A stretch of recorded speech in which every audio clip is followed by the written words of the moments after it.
সেইটা সূরা ফাতিহা। আচ্ছা বাবা, আপনারা বলেন তো, কোরআনের মা যদি সূরা ফাতিহা হয়, তো কোরআনের যদি মা থাকে, তাহলে মায়ের কি বিয়ে হয় না? হ্যাঁ, এই মায়ের বিয়ে হয় না ভাই? হয়েছে হয়েছে আর বিয়ে হইলে মায়ের স্বামী হয় না? হয়েছে। এই রুমি সরকার, কোরআনের জননী যদি সূরা ফাতিহা, কোরআনের মা যদি সূরা ফাতিহা হয়, কোরআনের বাবাও আছে, তুমি আমার থেকে দেখে লইও। কোরআনের মা সূরা ফাতিহা উম্মুল কোরআন, আমি স্বীকার করি। কোরআনের মেরুদণ্ড, কোরআনের 1 নম্বর হৃৎপিণ্ড সূরা ফাতিহা, কোরআনের মেরুদণ্ড সূরা ফাতিহা, ঠিক আছে। কিন্তু সূরা ফাতিহার মেরুদণ্ড কেটে জানো? সূরা ফাতিহার মেরুদণ্ড, কোরআনের মেরুদণ্ড সূরা ফাতিহা, সূরা ফাতিহার মেরুদণ্ড বিসমিল্লাহ, আর বিসমিল্লাহর মেরুদণ্ড হচ্ছে বেহরফ, আর বেহরফের মেরুদণ্ড হচ্ছে লোকতা, আর এই লোকতাটাই হচ্ছে আমার মাওলা।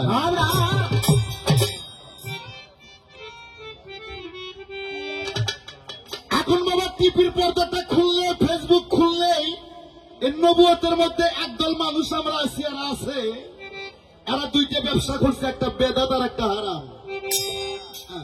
এত কিছু হয়ে গেছে, বাংলাদেশের সব বাড়িতে থেমে গেছে, আনোয়ার সরকার এখনো থামে নাই। কি রিপন ভাই, একদম চ্যালেঞ্জ।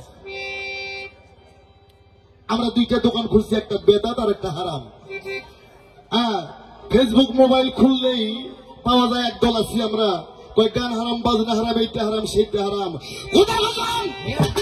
পবিত্র কোরআন শরীফ ৬,৬৬৬ আয়াত, ৭ মন্দির ১৪ সিজদা, ৩,১৬,১৯টি হরফ, ১৩০ ফরজ, ৬টা রুকু, ১১৪ সূরা, ১১৪ সূরার মধ্যে আর ১১৪ সূরার মধ্যে ৬,৬৬৬ আয়াতের মধ্যে কোথাও লেখা নাই যে গান হারাম, আর কোথাও লেখা নাই যে গান হালাল। ১,০০০ আয়াত আছে হালালের পক্ষে, আর ১,০০০ আয়াত আছে হারামের পক্ষে। এই ১,০০০ আয়াতের মধ্যে যে হারামের পক্ষে আছে, এর মধ্যে কোথাও লেখা নাই গান হারাম, বাজনা হারাম। ওখানে প্রথম লেখা আছে সুর খাওয়া হারাম, সুদ খাওয়া হারাম। মায়ের সঙ্গে ৩৩ বার জিনা করলে, গর্ভধারী মায়ের সাথে ৩৩ বার জিনা করলে যে পাপ হবে, একবার সুদ খাইলে সে পাপ হবে। ওই হারামের মধ্যে লেখা আছে সুদ খাওয়া হারাম, মদ খাওয়া হারাম, শুয়োরের গোস্ত খাওয়া হারাম, মানুষের জমি মারে নিয়ে খাওয়া হারাম, ইতিমের হক মারে খাওয়া হারাম। কিন্তু গান বাজনা হারামের কথা ১,০০০ আয়াতের মধ্যে কোথাও নাই। তবে সূরা লোকমান, কি বললাম? সূরা লোকমান, তুই গোস্তের লিগা সূরা লোকমান আয়াত নাম্বার ৬ লাহওয়াল হাদিসের অন্তর্ভুক্ত। সূরা লোকমান আয়াত নাম্বার ৬ লাহওয়াল হাদিসের অন্তর্ভুক্ত যারা, ওখানে বলা হয়েছে আনগেনাউল, অর্থাৎ আমার আল্লাহ বাজে শব্দ আর বাজে আলাপ পছন্দ করেন। তাই আমি আনোয়ার সরকার বলতে চাই, অলির দরবারের পাড়া গান, কবি গান, বিচার বাউল গান, যে গানের মধ্যে মা বাবার কথা হবে, যে গানের মধ্যে আল্লাহ রসুলের কথা হবে, যে গানের মধ্যে আহলে বায়তের কথা হবে, যে গানের মধ্যে মরণের কথা হবে, যে গানের মধ্যে বিশ্ব নবীর কথা হবে, এই গান হারাম করা, এই গান বন্ধ করার আগে আমি আনোয়ার সরকার বলতে চাই, আগে ঘর ঘর থেকে ডিসলাইনের তারগুলো কাইটে দাও মিয়া। এইভাবে নবুয়ত মারাও। যেদিন থেকে বাংলাদেশে ৩টে চ্যানেল পার হয়েছে, একটা চ্যানেলের নাম হচ্ছে স্টার জলসা, আরেকটার নাম হচ্ছে জি বাংলা, আরেকটার নাম হচ্ছে কানজ বাংলা। সেদিন থেকে তোর বাংলাদেশের নবুয়ত উঠে গেছে, শরীয়ত উঠে গেছে, বাংলাদেশের মা বোনের পর্দা উঠে গেছে। ৩ সৈথ আর একজনের লোকে বাড়ি হয়ে গেছে।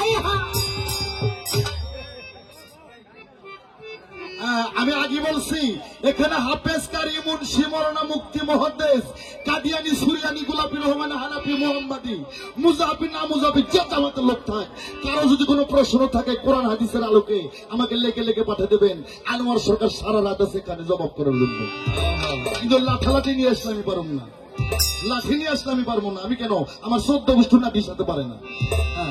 আমার যদি কেউ আমার খবর দেয়, আমি ওর দুল্লা ভাই কয়ে বাসায় যাই। এটা আমার বাজানের শিক্ষা। ধরো হে মারো হে, এর নাম ধর্ম না বাবা। যে মার খায় এর নাম কি? এই কথা কন্যা গেলে গেল, যে মার খায় তার নাম কি? আবু বকর। আর যে মার দেয় ওই শালাই হচ্ছে আবু জেহেল। তাই আসেন আজকে আমার গোবর সৃষ্টির দরবারে যারা সাধুগুরু বৈষ্ণব আছেন, কোরআন হাদিসের বাহিরে কোন কোন মন গড়া কথা যাতে আমরা না বলি। আজকে হাদিস কোরআনের আলোকে বাংলাদেশের মানুষ, এখানে তো 3 জন মানুষ, আর আমার ইউটিউব চ্যানেল আছে, অল বিশ্ব দেখবে। আজকে আনোয়ার সরকার, রুমি সরকারের কথায় সারা বিশ্বের মানুষ যেন বুঝতে পারে নবুয়ত করলে কি হয়, না করলে কি হয়, বেলায়েত করলে কি হয়, না করলে কি হয়, বেলায়েত বিষয়বস্তুটা কি।